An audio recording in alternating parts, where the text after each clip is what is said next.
Hola amigos, muy buenos días y bienvenidos a la clase de hoy del curso 7 conferencias de psicoanálisis en La Habana, Cuba.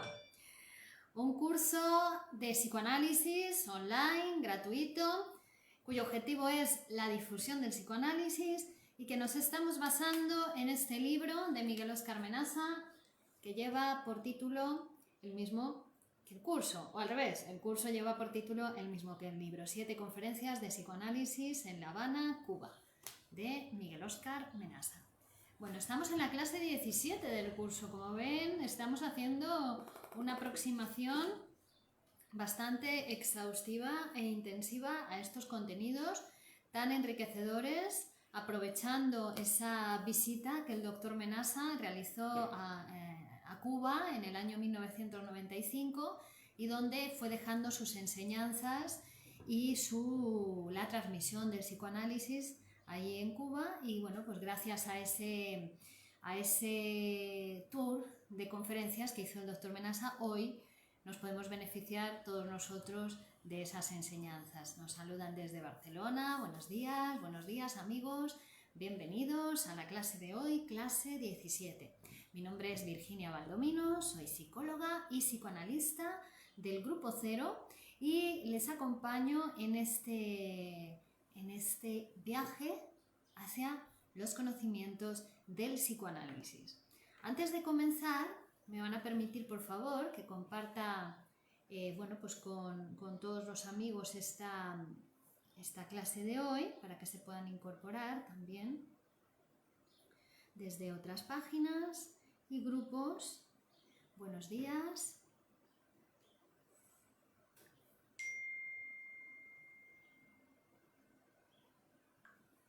Buenos días a todos. Bienvenidos. Vayan acomodándose, tomando sus plazas en la clase de hoy, en la que van a poder realizar sus preguntas. Vamos a dejar tiempo para preguntar y para hablar de sus dudas y curiosidades que tengan hasta el momento con respecto a los contenidos que hemos estado viendo en las 16 clases anteriores.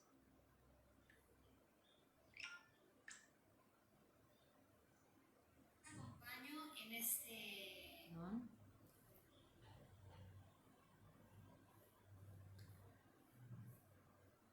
Enseguida comenzamos.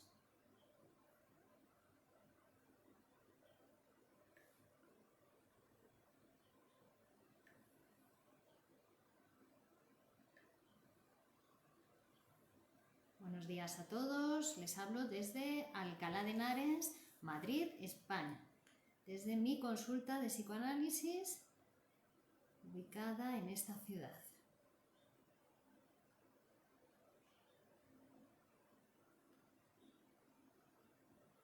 Ya saben ustedes que pueden recibir atención psicoanalítica online, estén donde estén, desde cualquier parte del mundo, gracias a las nuevas tecnologías, que ya no son tan nuevas, ya estamos verdaderamente acostumbrados a ellas, ¿no?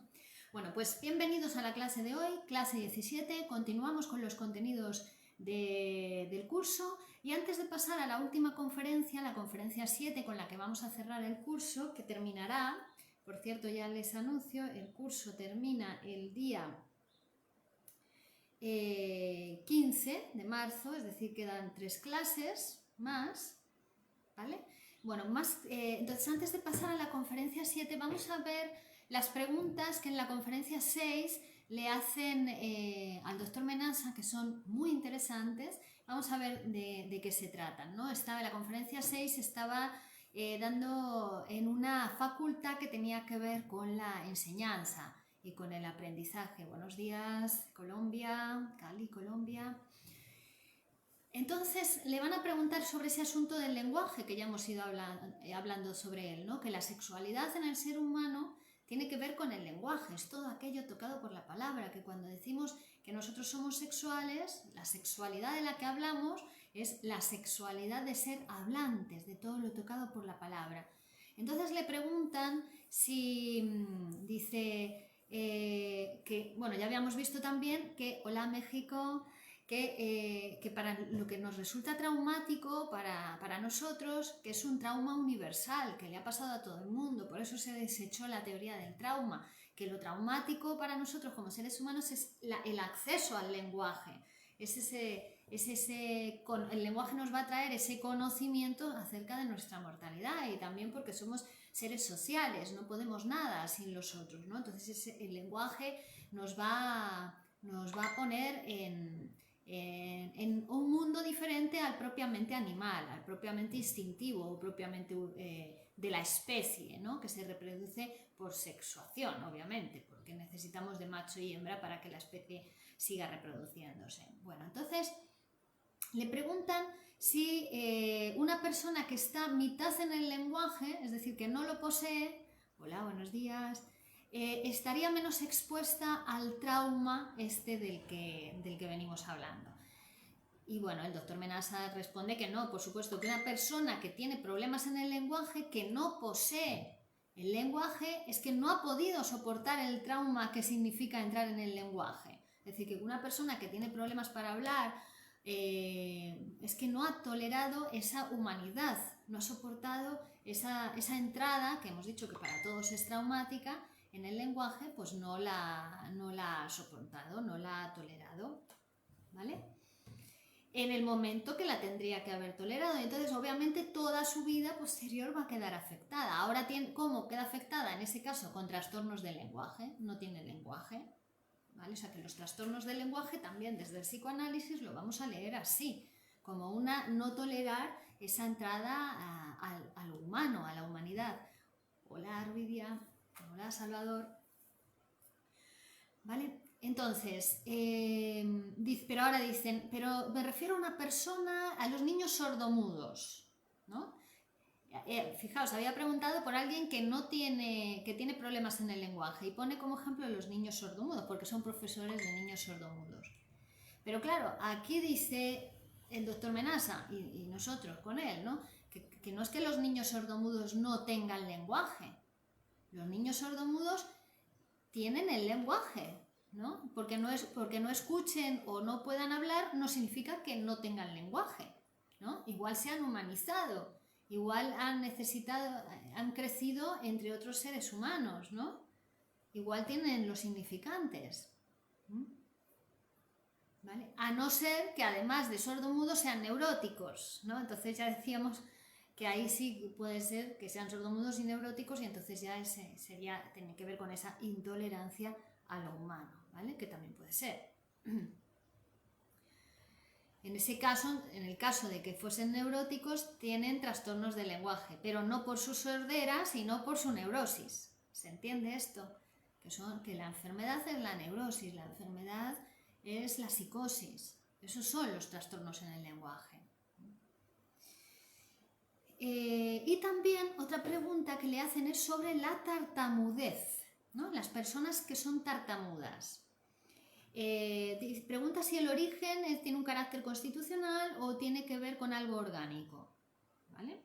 Es un psicopedagogo del lenguaje el que está preguntando al doctor Menasa acerca de este problema. Dice, ¿cree usted que a través del psicoanálisis se podrían resolver este tipo de problemáticas o mejorarían a largo plazo? ¿Vale? Porque a él le preocupa aplicarlo con sus alumnos. Y claro, el psicoanálisis tiene muchas experiencias al respecto con la tartamudez. La tartamudez es uno de los síntomas que se trata con psicoanálisis, ¿no? que se cura, ¿no? O que se resuelve con psicoanálisis. Son trastornos graves los de la tartamudez. Claro, puede haber tartamudez con trastorno orgánico, es decir, que se deba a un problema del organismo, ¿no? De las cuerdas vocales. En ese caso, eso se detecta. Eso se detecta fácilmente. Pero la mayoría de los casos la tartamudez es un tic. Es decir, no se debe a trastornos orgánicos, sino que es un tic y que hay que verlo como veríamos una neurosis obsesiva, como un síntoma de la neurosis obsesiva, ¿no? Entonces lo tratamos de la misma manera que la neurosis obsesiva, ¿vale? Se trata como un síntoma obsesivo y entonces pues se trata con psicoanálisis, obviamente. Paqui Robles pregunta, ¿a partir de qué edad se podría hablar de neurosis en niños? Bueno, las neurosis infantiles aparecen muy tempranamente, en niños pequeñitos ya pues con la entrada en el lenguaje en realidad ya pueden aparecer las neurosis infantiles, 4 o 5 años. Lo que pasa es que muchas de ellas no se detectan, pasan desapercibidas en la familia o piensan que, bueno, pues que es una cosa del niño o no le dan el tratamiento adecuado aunque la detecten. Y entonces luego esa neurosis puede en la edad adulta volver a florecer en forma ya de una neurosis adulta o no, ¿no? Digamos que hay muchas neurosis infantiles que no se van a traducir después en una neurosis adulta. Lo que sí que sabemos es que toda neurosis de adulto estuvo precedida de una neurosis infantil. Siempre que hay una neurosis de adulto, hubo una neurosis infantil que a lo mejor no se detectó, que a lo mejor no fue llamativa o que se pasó de ella, los padres no le dieron la importancia necesaria, etc. Sí, dígame. Buenos días. No, se ha confundido. Vendemos cuadros de autor. De nada.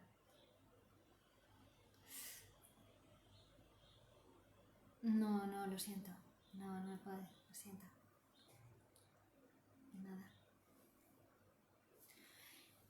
Entonces decíamos que toda neurosis de adulto va a estar precedida por una neurosis infantil, pero no toda neurosis infantil tiene por qué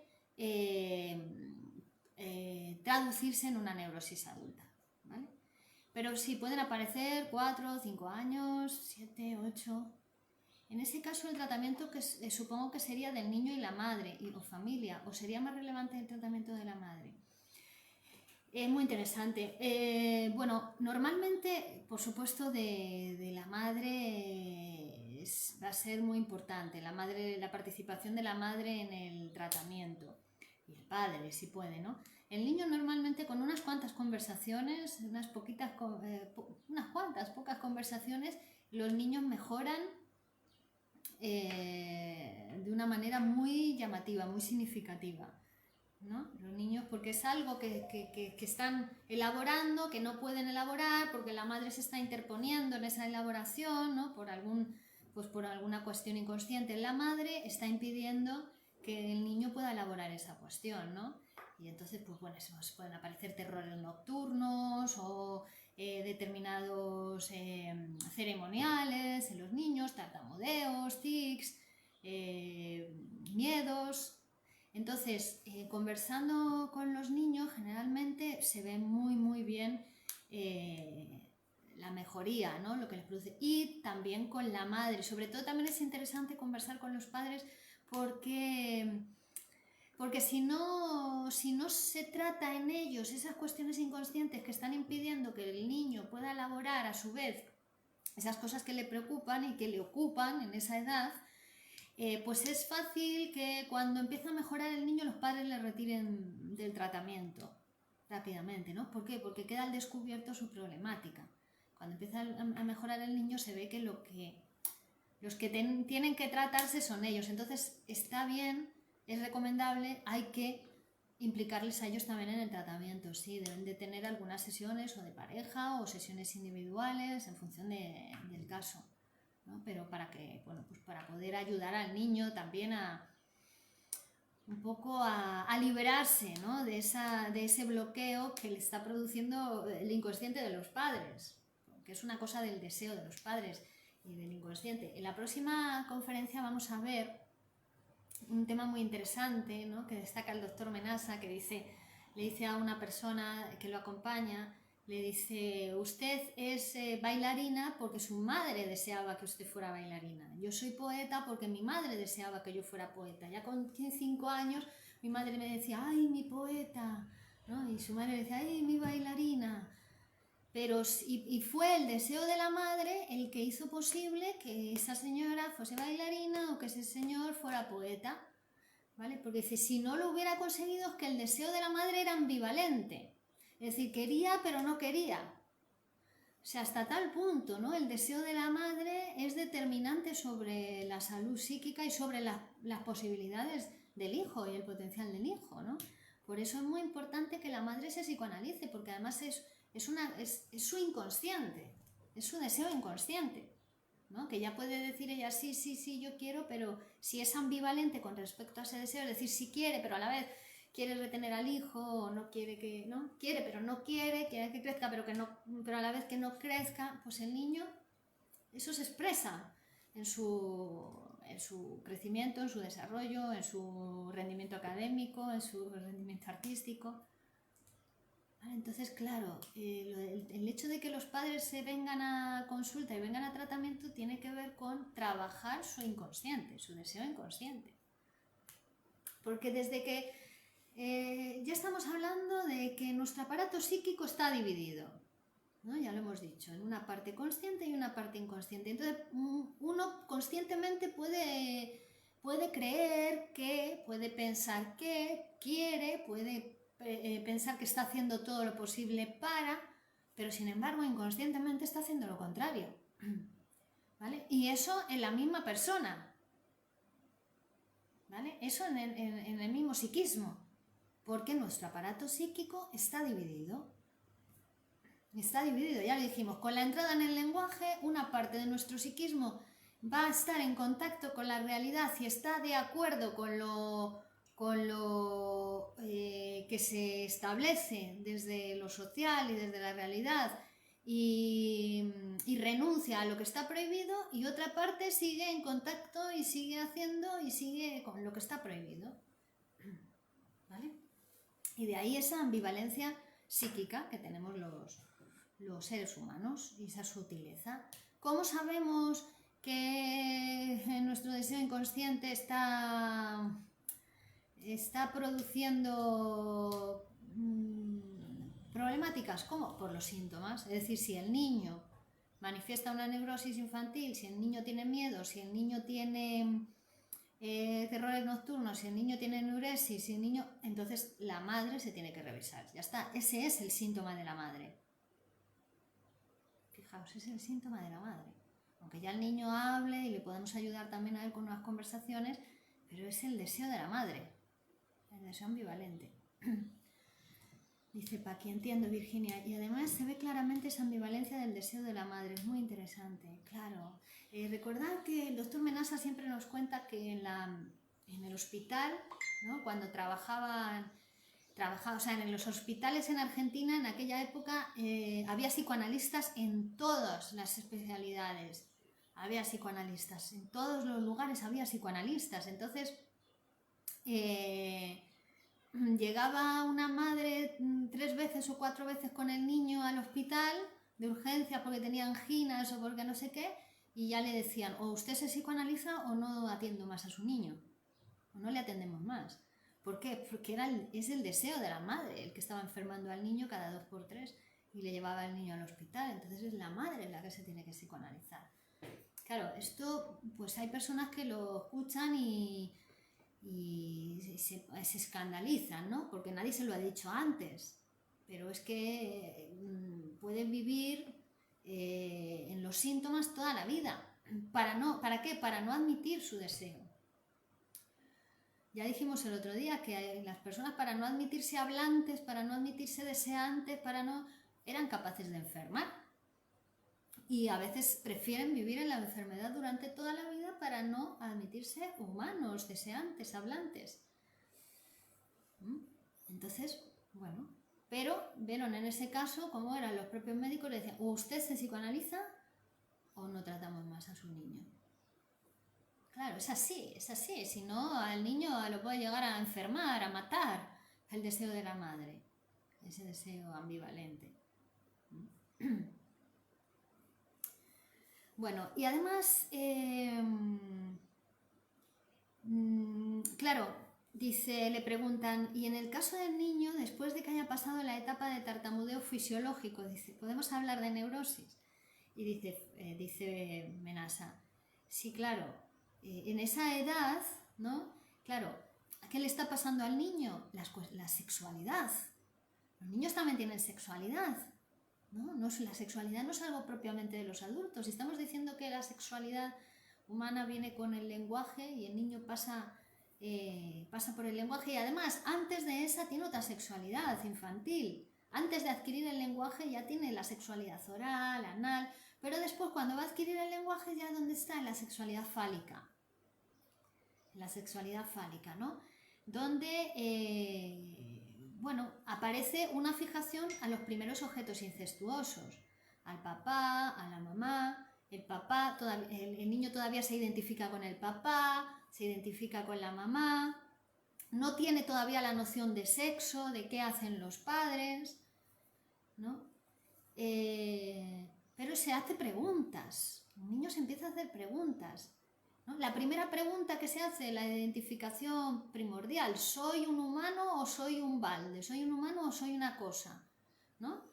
Que es luego la pregunta que se va a hacer el loco, el psicótico, pues regresa ahí, a ese punto, ¿soy un humano o soy una cosa? ¿O soy inmortal? ¿Soy un humano? ¿Formo parte de este grupo que habla o yo soy inmortal? Yo soy el lenguaje. No admite que el lenguaje lo anticipa, que el lenguaje está antes que él, no, él se identifica con el lenguaje, el loco, el psicótico, ¿no? Bueno, pero también el niño, la primera identificación primordial se hace esa pregunta. Pero ya cuando, eso sería la psicosis, ¿vale? Cuando se regresa ahí a esa pregunta, ese punto es el que quedó, fue el punto débil en la constitución de ese psiquismo. Si era humano o era inmortal, regresa ahí el psicótico. El neurótico regresa a otro punto, es otra pregunta la que se hace, otra pregunta que también se hace el sujeto a medida que avanza en su constitución psíquica, que es ya es por la identificación sexual, no es la identificación primordial al mortal, ¿no? Soy mortal o no, es la identificación al hombre o a la mujer, la sexuada, ¿no? Entonces, en el histérico se pregunta, ¿soy hombre o soy mujer? ¿Qué soy? ¿Soy hombre o soy mujer? ¿Vale? Eso es el que se pregunta el histérico. El obsesivo, que es el caso de la tartamudez que estábamos diciendo, se pregunta, ¿soy hombre y mujer o no soy ni hombre ni mujer? Ese sería el obsesivo. ¿Soy hombre y mujer o no soy ni hombre ni mujer? ¿Vale? La histeria entonces es ¿soy hombre o soy mujer? El obsesivo es ¿soy hombre y mujer o no soy ni hombre ni mujer? Está en esa pregunta con respecto a la identificación sexual. ¿Ven la diferencia entre la histeria y la neurosis obsesiva? ¿No? El histérico se pregunta si es una cosa o la otra. El obsesivo se pregunta si es las dos cosas o si no es ninguna de las dos cosas. ¿Vale? Entonces, claro, cuando el niño está con esa pregunta, no es raro que se produzca cierto freno, no solamente en las pasiones, que soy, que no soy, sino en el habla, que es el caso de la tartamudez. ¿Vale? La tartamudez entonces es un síntoma que está mostrando la falta de aceptación de su propia sexualidad en el niño. Es como un problema de identidad, un problema en la identidad sexual del niño, la tartamudez. ¿Vale? Entonces hay que tratarlo como un problema de identidad. ¿Vale? ¿No? Y le dice además a este profesor psicopedagogo, si no tiene psicoanálisis usted no pasa nada, pero trátelo con las herramientas que usted tenga, con los métodos que usted tenga, pero ya tiene que tratarlo como un problema de identidad. Ya teniendo el diagnóstico de qué es lo que le pasa a ese niño con tartamudo, lo va a tratar usted de manera diferente, lo va a abordar de manera diferente.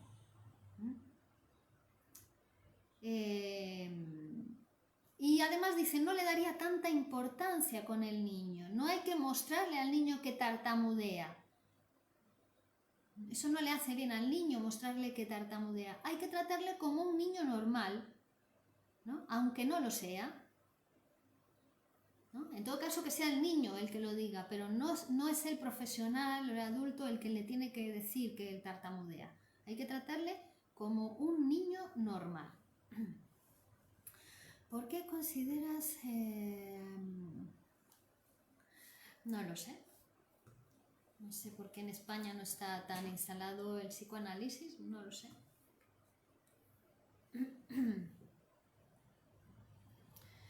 Supongo que son intereses comerciales de los laboratorios farmacéuticos. No solo en España, hoy en día en todo el mundo entero. Por los intereses comerciales de los laboratorios farmacéuticos, ya que España es el país que más psicofármacos consume de toda Europa. ¿Qué más psicofármacos? ¿Qué significa psicofármacos? Los psicofármacos son los fármacos que se administran en los casos de trastornos psicológicos.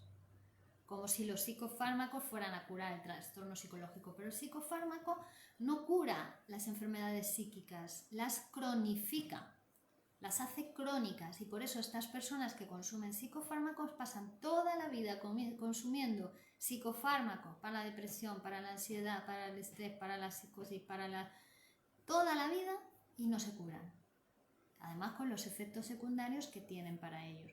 ¿Por qué? Porque el interés de los laboratorios es cronificar las enfermedades para vender fármacos durante toda la vida de las personas y así es un beneficio asegurado.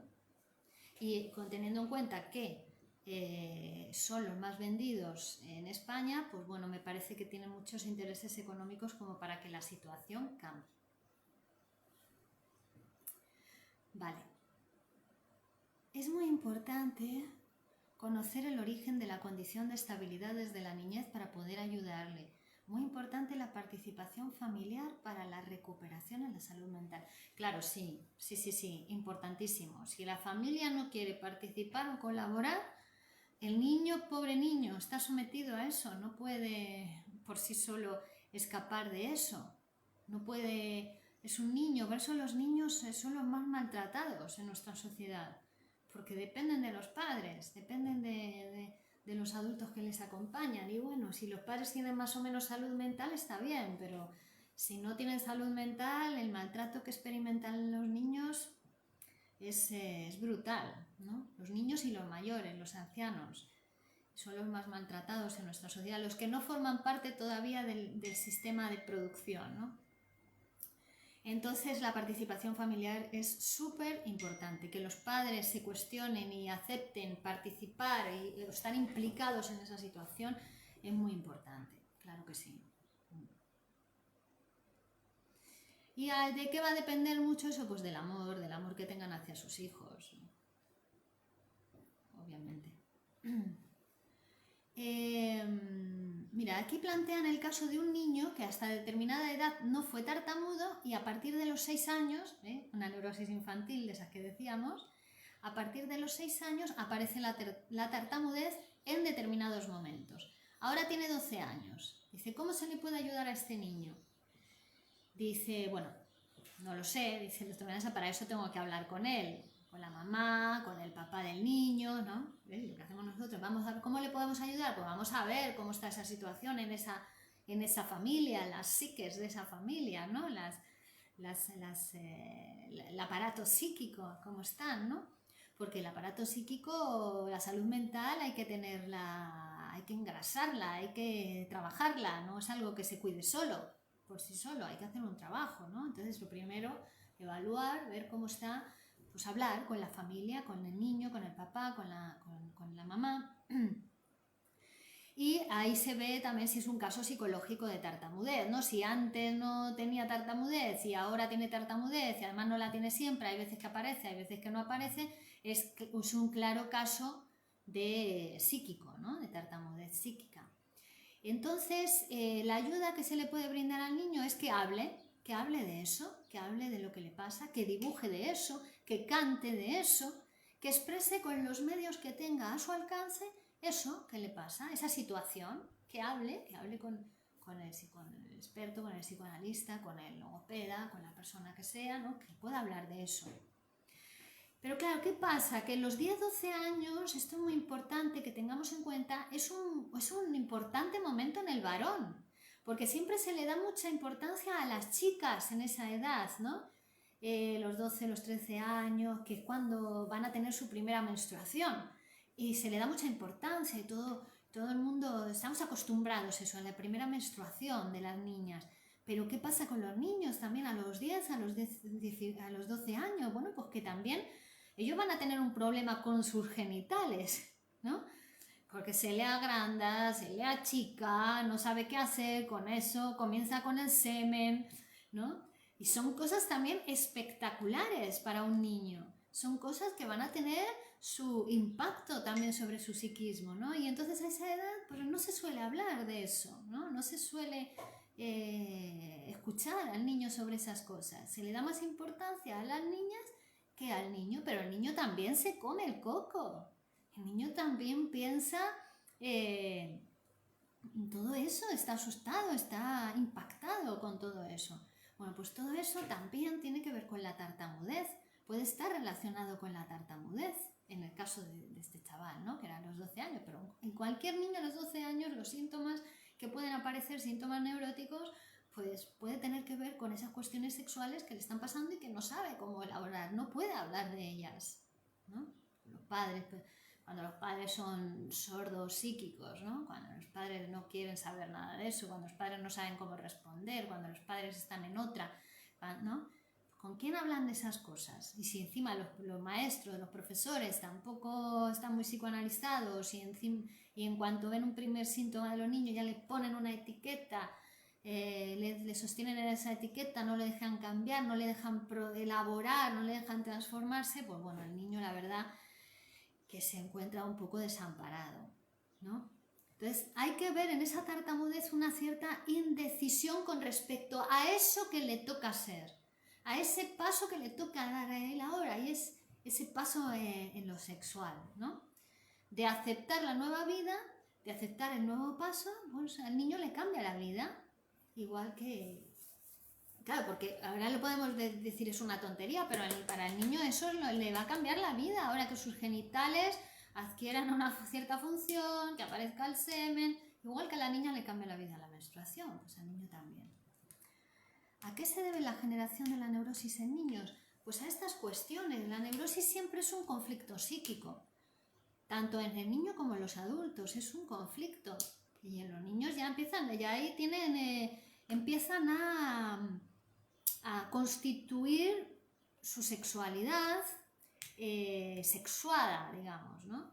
Entonces, esas cuestiones, el acceso al lenguaje y el acceso al lenguaje, a la sexualidad, como lo tocado por la palabra, ¿no? No es que le pase que al niño ahora le van a empezar a pasar esas cosas con sus genitales y el niño como que no se entera de nada, como si fuera un animal. No es un animal, tiene lenguaje, habla, piensa, le da vueltas al asunto, ¿y esto qué es? ¿Y esto por qué me pasa? ¿Y esto por qué?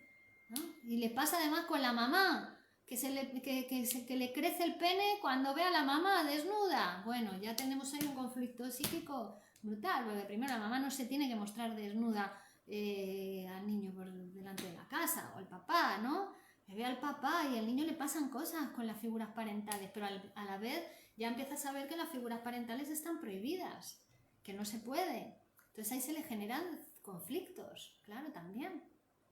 Tiene que ir separándose de esas primeras figuras incestuosas. Y a veces ni siquiera hace falta que la mamá parezca desnuda, ¿no? Son las fantasías del niño que tiene con la mamá también, que era su primer amor. Bueno, esos son motivos de conflicto psíquico que pueden producir este tipo de síntomas neuróticos, ¿no? Como la tartamudez o la neurosis obsesiva u otros. Los niños y las niñas, y ya decimos, si los papás tampoco tienen mucha salud mental, pues favorecen esas situaciones que a los niños les resultan conflictivas, les conflictúan, ¿no? Y que no saben cómo resolver, son como conflictos psíquicos que les superan, ¿no? que les desbordan. Y entonces, ¿cómo resuelven? Con un síntoma, como pueden, como todas las neurosis, es la mejor manera de resolver que tuvo esa persona, pero claro, se transforma en un síntoma neurótico que le quita mucha energía después a la persona, ya sea un niño o sea un adulto. Fue una manera de resolver, pero que debería de aprender a resolverlo de otra manera. ¿Cómo? Pues psicoanalizándose. Va a tener una manera alternativa más saludable de resolver esos conflictos. transformarlos en otra cosa, liberar esa energía también. Vale. ¿Qué pasa con la represión emocional? ¿Es síntoma de la neurosis? La represión emocional es un mecanismo que conduce a la neurosis. Es decir, la represión es no tolerar algo, no tolero este pensamiento, esta fantasía, porque sé que está prohibido. Es con mi mamá, por ejemplo, y sé que mi mamá está prohibida. Entonces, fantaseo, pero luego no, me siento culpable, no lo tolero haber fantaseado eso, entonces reprimo. ¿Reprimo qué quiere decir? Reprimo quiere decir que lo alejo de la conciencia. Lo hago inconsciente, lo llevo al inconsciente, lo alejo de la conciencia, no quiero saber nada de esto, o emocional, ¿no? Como tú dices. Aunque los afectos son irrepresibles, en realidad las emociones, se reprime siempre la represión, la representación, la idea es lo que se reprime, porque el afecto, cuando la idea se reprime, va a buscar otra representación a la que asociarse, que sí que esté permitida por la conciencia, ¿no? Por ejemplo, yo qué sé, deseo de matar al padre, ¿no? Deseo de que el padre desaparezca y quedarse solo con mamá, ¿no? Entonces, como eso está, obviamente, moralmente y de todas maneras castigado, entonces reprimo la representación, la idea, padre, y el afecto, querer que desaparezca, se transfiere, se desplaza a otra representación. Por ejemplo, el profesor, que es un subrogado del padre, ¿no? Entonces, realmente de represión podemos hablar de represión de la representación, de la idea. El afecto va a buscar otra representación a la que ligarse. Y ese mecanismo de la represión va a dar lugar al síntoma neurótico. Es el mecanismo propiamente que da lugar al síntoma neurótico. Es decir, que como eso está reprimido, no lo puedo realizar abiertamente en la conciencia, ¿no?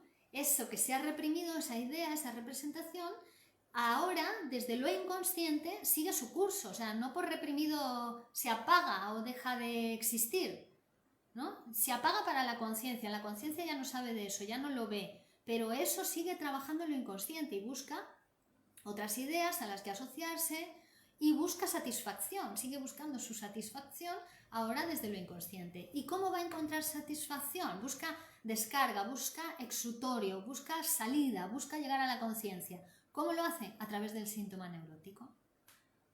Forma con forma, produce un síntoma que ahora la persona de lo único que sabe es del síntoma, eso es lo que llega a la conciencia, y de lo que no sabe es lo que se está satisfaciendo en ese síntoma. Eso es lo que está oculto, ¿no? En la cara oculta de la luna, ¿no? Es lo que se está produciendo sin saber, inconscientemente, es la satisfacción de ese deseo reprimido. Hasta que los niños no acaban el bachillerato son tratados como presumibles vándalos de los que un profesorado incompetente se defiende sin método pedagógico. Bueno, ahora parece que sí, ¿no? Que estamos en esa situación donde los profesores se defienden de los niños porque no tienen método exactamente, no tienen herramientas para entenderlos, no tienen psicoanálisis. Primero, los profesores se tendrían que psicoanalizar, ¿no? Psicoanalizar su envidia hacia la juventud, ¿no? Sus celos, su narcisismo, todo eso que todo el mundo tenemos que psicoanalizar, no solo los profesores, cuidado, todo el mundo tiene que psicoanalizar esas cosas para poder relacionarse con los otros de una manera sana, ¿no? Tener relaciones sanas. Pero más los profesores que están con niños, que a los niños hay que dejarles crecer, ¿no? Hay que dejarles aprender, más que enseñarles nada, hay que transmitirles el deseo por aprender y dejarles que crezcan. Los niños van a tener que crecer más que el profesor, porque son la siguiente generación, tienen ahora el saber el deseo del profesor y su propio deseo, ¿no? Y los libros y los maestros y las universidades, es decir, tendrían que crecer más. Claro, pero como los profesores son envidiosos, como los profesores son narcisistas, como además no les gusta lo que hacen y van aburridos a trabajar, no tienen deseo por la materia que imparten, como además se les explota en el trabajo, como además no tienen método, no entienden la sexualidad infantil, no entienden lo que les pasa a los niños y se creen, ¿no?, el síntoma como si eso fuera la verdad del niño, la etiqueta, bueno, pues es una bomba explosiva realmente. Es una situación muy perjudicial para el crecimiento de nuestros niños.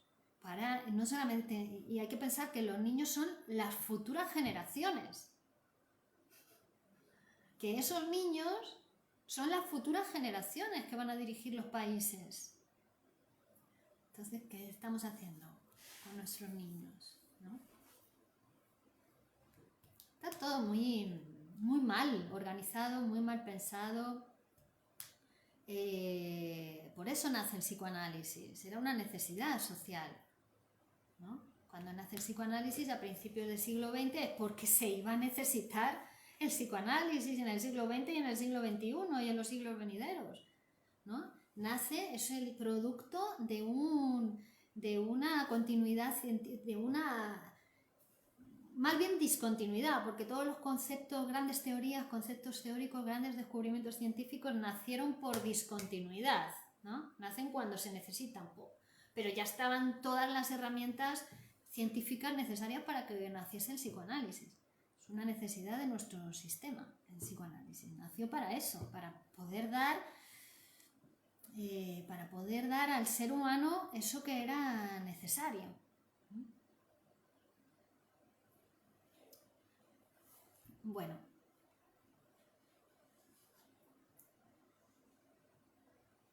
le preguntan también al doctor Menasa, a ver, aquí hay otra pregunta, ¿qué sucede si no se comparten esas emociones y se guardan? ¿Qué puede causar y cómo podría afectar? Bueno, pues podría afectar mucho, obviamente.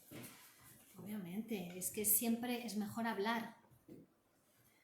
Bueno, y hablar con un profesional, hablar con un psicoanalista, porque claro, si te pones a hablar con personas inadecuadas, con personas que no están preparadas para escuchar, con personas que o te tratan de decir que las cosas son de una manera, que hay una única manera de hacer las cosas y que es esa la que hay que hacer, ¿no? Y entonces te ponen patrones de estímulo, respuesta, no sé qué, no sé cuántas para... Bueno, pues puedes acabar peor de lo que llegaste. Entonces hay que hablar libremente con alguien que te pueda escuchar, que sepa escuchar, ¿no?, que te va a dejar hablar, te va a dejar expresarte y que cuando tenga alguna clave de lo que te pasa o alguna interpretación, se llama psicoanálisis, que pueda transformar, porque la interpretación te da luz, o sea, te da conocimiento de lo que te pasa, pero además lo transforma a la vez, ¿no? Entonces, pues hay que hablar, hay que elaborar esas cuestiones, ¿no? Si uno se calla, si uno reprime y lo deja ahí, eso no desaparece. Como decimos, eso sigue trabajando desde lo inconsciente, y va a hacer síntoma. Buenos días, Manuel. Bueno, dice aquí, determinadas formas de reconstruir el pasado a partir, por ejemplo, de una persona concreta, que su padre sea una figura negativa para su desarrollo. ¿Cómo ocurre la reconstrucción a partir de la misma persona o a partir de otra persona? Le preguntan al doctor Menasa. Dice, no, a partir de una persona yo no sé. A partir del tratamiento psicoanalítico, ¿vale? En una situación de transferencia, es decir, esa persona hablando con un psicoanalista, porque acabamos de decir, no es hablar con cualquiera, es hablar con alguien que está formado para escucharte. Toda la formación del psicoanalista es para poder escucharte, que tú puedas hablar libremente y que te pueda interpretar lo que te está pasando inconscientemente. Bueno, entonces ahí en esa situación de transferencia con el psicoanalista, el tratamiento psicoanalítico entonces va haciendo que ese chico que tuvo un padre negativo o que no tuvo padre, ¿no?, empieza a tratar al psicoanalista como al padre, ¿no? Entonces el psicoanalista, la transferencia quiere decir que se van a dar una serie una relación de fuerzas, ¿no? Una relación transferencial, es un campo de fuerzas que se establece entre el paciente y el psicoanalista, donde ahora el paciente le va a desplazar a esa situación analítica, va a transferir las emociones, los afectos que tenía por el padre, su forma, o sea, todo eso que ahora no recuerda, que está reprimido, lo actúa lo actúa en la relación con el psicoanalista. Y entonces no es que ahora, o sea, él va a tratar al psicoanalista como al padre, ¿no? Pero el psicoanalista no le va a decir, no, es que usted me está tratando como su padre. No, le va a ir transformando en esa relación que tiene con el paciente al padre negativo por un padre positivo para él, ¿vale? Entonces, por ejemplo, la pregunta que él, cuando le hacía al padre, el padre le daba un cachetazo, niño, eso no se pregunta, ¡pah! Y le daba una cachetada. Ahora, yo, como psicoanalista, en lugar de decirle eso, ¿no? A pesar de que el paciente viene y me maltrata, ¿no? No le voy a decir eso. Demuestro que su maltrato no me afecta, que soy más grande que él, ¿vale? Que no me afecta. Entonces ya es un padre, ya no es ese padre negativo, ese padre malo, sino que se va, en esa relación psicoanalítica, el padre malo se va transformando en un padre bueno, que tiene que ser más grande que el hijo, que no tiene que agredir al hijo, tiene que mostrarle que no es esa la manera de, ¿no? de maltratar, de comportarse con las personas. Bueno, pues como siendo más grande que él, demostrándole que ese maltrato no le afecta. ¿Vale? Eso es la relación transferencial. De eso se trata, porque el paciente lo va a actuar en transferencia esas cosas que estaban olvidadas en él. Muy interesante, esa es la técnica psicoanalítica, forma parte de la técnica psicoanalítica, asociación libre, es decir, hablar libremente, pero en transferencia. En transferencia en la relación analítica. Dice, le preguntan, ¿por qué incluye la relación madre-padre-sociedad en el niño? ¿Atendiendo a qué cosas? Usted dijo que el niño no necesita para nada la familia, le dicen. Y dice el doctor Benazay, no, yo no dije que el niño no necesite a la familia, ¿no? La familia es necesaria, es de vital importancia para la reproducción de la especie, es una herencia animal, es algo que hemos heredado de los animales. Es decir, sin familia el niño no puede sobrevivir. Bueno, ayer mismo salió una noticia desgraciada de un niño que habían encontrado muerto en no sé dónde, un bebé recién nacido. Es decir, si a un bebé recién nacido la madre no lo acepta a ese hijo, lo deja ahí tirado y el niño se muere. No tiene manera de sobrevivir, no tiene capacidad ninguna ni para alimentarse, ni para caminar, ni para buscar ayuda. Nada, se muere. Así nacemos al borde de la muerte. Fíjense, totalmente desvalidos. Si no está esa madre, alguien que haga de función madre, que diga, a este niño no lo dejo morir, ¿vale? Lo alimento, lo tapo por la noche cuando tiene frío, lo mezo cuando no puede respirar. Bueno, pues entonces, si existe esa función madre, ese niño sobrevive. Pero si no existe, el niño se muere, ¿vale? Porque, fíjense, hasta los 6 meses no sabemos respirar. Los niños recién nacidos no saben, por eso es lo de mecerles y acunarles, ¿no? Porque es para que puedan respirar. Por eso también hay que saber mecer a un niño, no de cualquier manera, ¿no?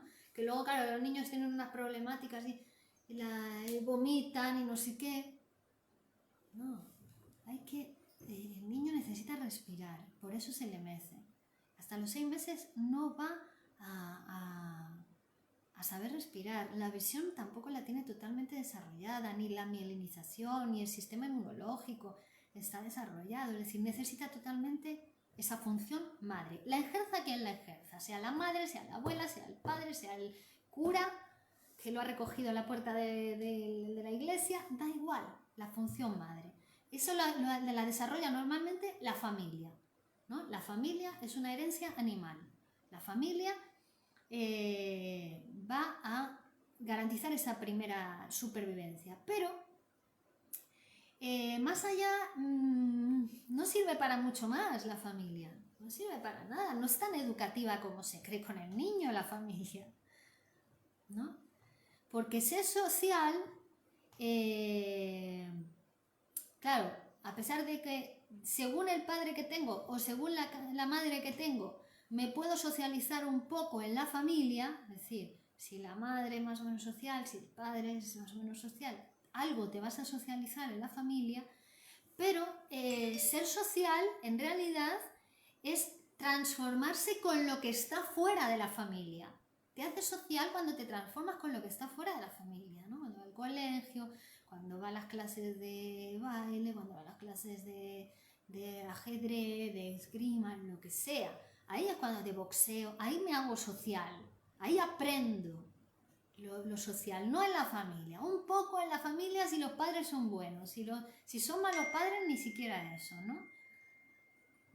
Entonces, no es que la familia no sirva para nada, sirve para lo que sirve.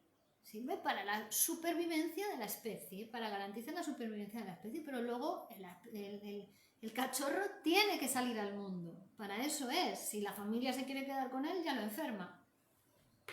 Ya lo enferma de neurosis o de psicosis. ¿Vale? Lo genital es lo animal. Es lo animal, lo genital es lo que garantiza la reproducción de la especie, ¿vale? Pero los seres humanos, además de lo genital, que eso lo hacen todos los animales, lo compartimos con todos los animales, tenemos la sexualidad. Y la sexualidad ya tiene que ver con la palabra, con el lenguaje, va más allá de lo genital. Todos los animales follan, pero escribir un poema, pintar un cuadro, conversar, eso lo hacen solo los humanos, los seres humanos.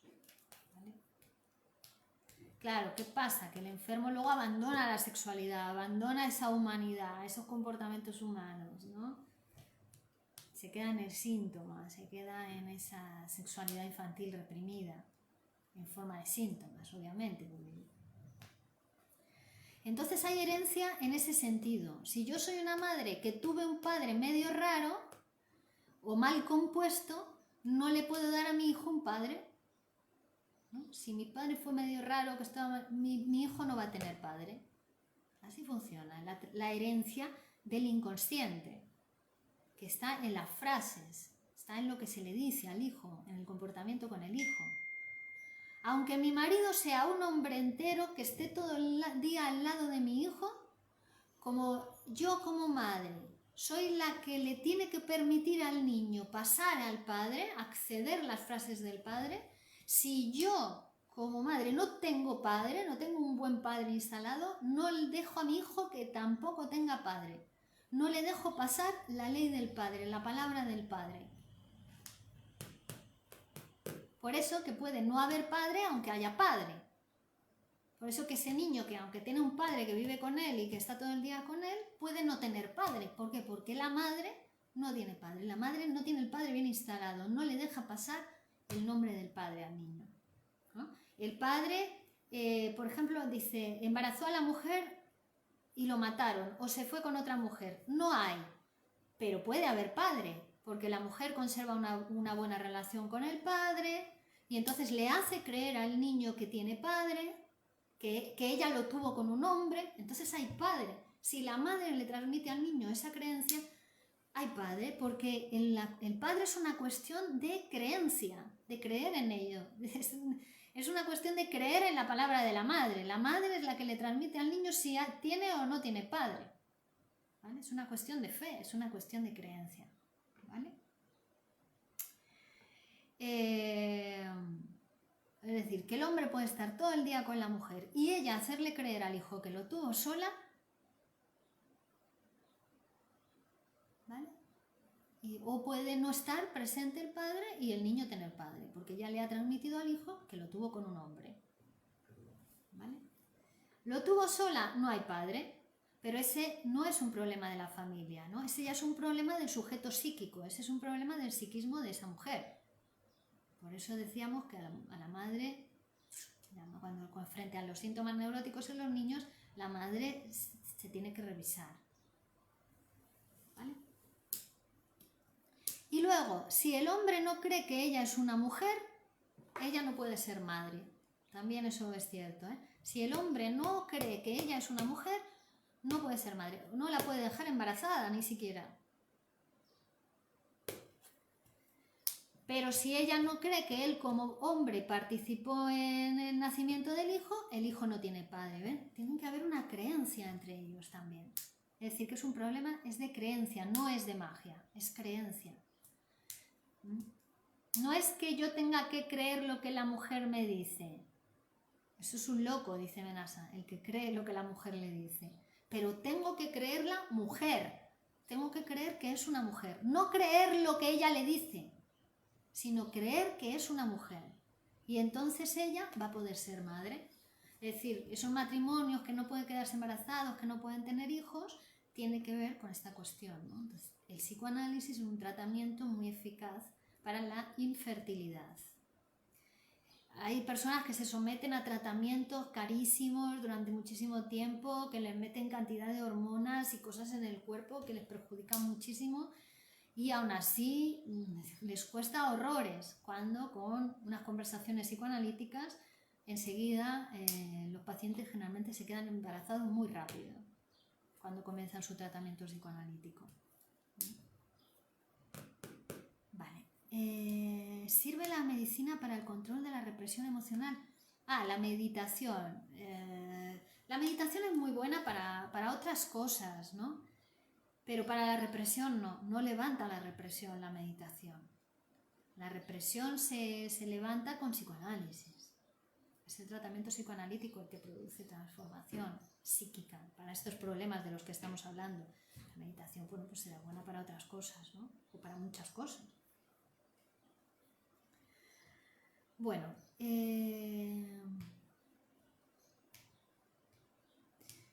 claro, dice, por eso después en el análisis uno descubre que le tiene que decir a un muchacho de 35 años que tiene toda la vida descompuesta, bueno, pues que él vino de un hombre, de una mujer, que no nació de una relación de autogestación con la madre, porque eso es lo que piensa, ¿no? Eso es lo que le da un beneficio secundario, que nació así, solo de la madre, ¿no? Porque claro, si uno nace solo de la madre es inmortal. Entonces le da un beneficio secundario al psiquismo, porque nacer de madre y padre es lo que hace que somos inmortales, ¿no? Porque somos una especie, perdón, fíjense el lapsus, somos mortales, nacemos de padre y madre. Si es que nos cuesta mucho, aunque lo repitamos 1000 veces, luego cometo un lapsus y aparece el inconsciente, la creencia en la inmortalidad, que a mí no me va a pasar. Esto le pasa a todos ustedes, pero a mí no. Pues no, a mí también me va a pasar, ¿no? Soy mortal y entonces moriré, pero bueno, pero dentro de muchísimos años. Entonces, claro, es el hecho de nacer de padre y madre, de madre y padre, ¿no? Muestra que somos una especie mortal, porque las especies mortales necesitan macho y hembra para reproducirse, si no seríamos inmortales, si nos dividiéramos de uno saliéramos otro como nosotros, de autogestación, pero no es así. Nos reproducimos por heterosexualidad. Entonces, si solo nazco de mi madre, si no tengo padre, pues entonces eso, claro, obtiene un beneficio secundario inconsciente. Pero claro, soy un poco loco, o muy loco, ¿no? Porque ya no estoy en la realidad, no estoy en el mundo, ¿no?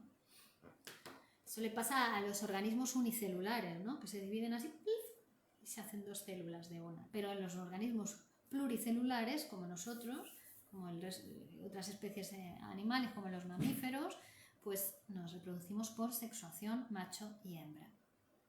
Y así la especie se perpetúa, aunque mueran unos individuos, sigue habiendo otros y la especie tiene continuidad. Menasa. Un momentito.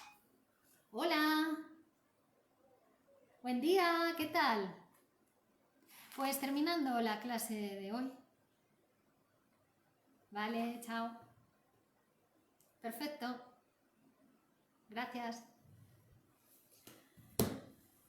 Dice, y ya le hacen una pregunta más para terminar.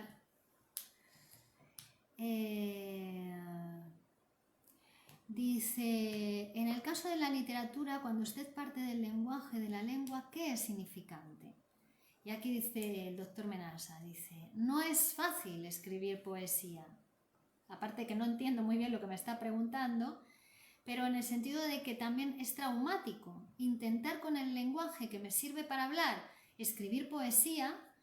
Tengo que asumir una verdad que no tengo por qué asumir si no la escribo. Es decir, que la poesía, y también relacionándolo con el último comentario que nos está realizando, que la poesía tiene que ver con asumir una verdad que si no la escribo no la tengo por qué asumir, pero si la escribo ya sí, ¿no? Porque los grupos de poesía, por ejemplo, en la escuela de psicoanálisis, de poesía y psicoanálisis, grupo 0, hay grupos de poesía, talleres de poesía, donde personas que no pueden escribir poesía porque padecen una enfermedad, ¿vale? Porque entendemos que las personas adultas que no pueden escribir poesía, eso es una enfermedad, ¿no? No dudamos de que un niño que tiene 12 años que no habla, eso es una enfermedad y lo llevamos al médico, lo llevamos al psicoanalista. Sin embargo, una persona de 20, de 30, de 40 años que no escribe poesía, no lo consideramos una enfermedad, cuando también lo es, ¿vale? Está padeciendo un trastorno del lenguaje esa persona. Vamos a ver en la siguiente conferencia, que empezaremos el próximo día, cómo la sexualidad de uno se hace más rica en cuanto más palabras manejamos. No es lo mismo la sexualidad de una persona que maneja 300 palabras en su vocabulario que la sexualidad que maneja de una persona que maneja 3000 palabras o 10.000 palabras. Es mucho más rica, aunque los dos hagan el amor todos los días. Es mucho más rica la sexualidad de la persona que maneja 30.000 palabras en su vocabulario. Bueno, pues lo mismo, un joven o un adulto que no escribe poesía, podemos decir que padece una enfermedad, ¿no? En las sociedades primitivas, por ejemplo, en el antiguo Egipto, solo los poderosos escribían, no todo el mundo podía escribir. El pueblo hablaba una lengua, pero no escribía. La lengua que se escribía era otra lengua, era la lengua con la que se hacían los negocios, la lengua que servía, ¿vale? Esa es la que se escribía. La otra, la que se hablaba, no servía para los negocios ni para las cosas importantes. Bueno, pues entonces los grupos de poesía no es que se le enseñe a la gente a escribir, ¿no? No se enseña a la gente a escribir, porque la gente puede aprender a escribir poesía, ¿no? Sino que se levantan inhibiciones para la escritura. Son trastornos por inhibición, porque realmente cualquier persona puede escribir poesía. Cualquier persona puede ser poeta, pero tiene que levantar sus inhibiciones para escribir poesía. No, entonces no te enseñan a leer poesía los grupos, levantan la inhibición para escribir poesía. La gente puede aprender a escribir poesía. No es un mecanismo de evasión escribir poesía. Él dice, el único mecanismo de evasión que tiene el hombre es vivir. Todo lo que no sea vivir es compromiso. Escribir es compromiso, pintar es compromiso, bailar es compromiso, cantar es compromiso. Todo eso son compromisos. Vivir no es un compromiso. No se sabe lo que es. Los compromisos son todas esas otras cuestiones de sublimación, ¿no? De la sublimación. ¿Vale? Y dice, además, cada vez que emprendemos una nueva tarea volvemos a ser unos niños. Volvemos a aquel momento en que no sabíamos qué camino tomar, qué identidad teníamos. Entonces, cada vez que aprendemos una nueva tarea, un nuevo aprendizaje, es que como que volvemos a ese punto de no saber, ¿no? De identificarse con el maestro, que es el que sabe, uno no sabe, el otro es muy grande. Número desconocido. ¿Vale?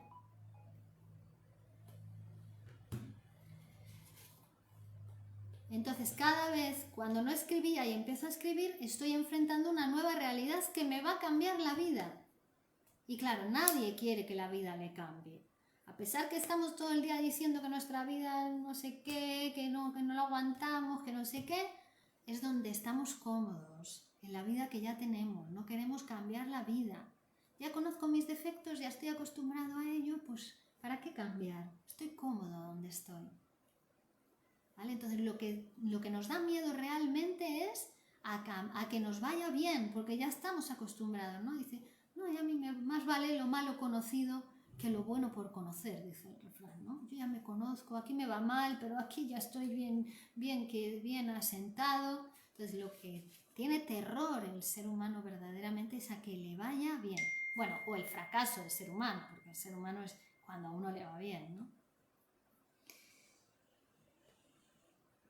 Freud llega a decir, cuando pierdo el asco que le tengo a las otras personas, escribo, perdón. Sí, dígame. Buenos días. Sí.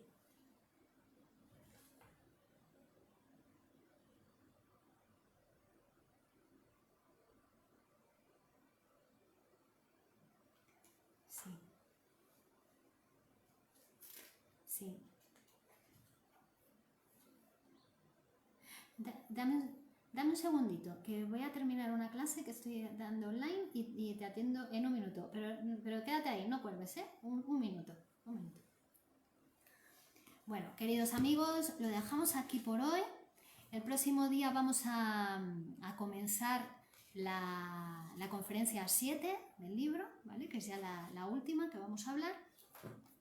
Y bueno, pues nada, que dejamos aquí con esta idea de que lo que más nos cuesta a las personas es ir a mejor, ¿no? Que nos vaya mejor, pero que para eso está el psicoanálisis y el trabajo que podemos realizar.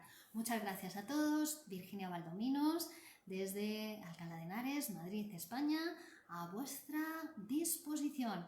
Gracias y continuamos el próximo martes. No os lo perdáis. Hasta la próxima.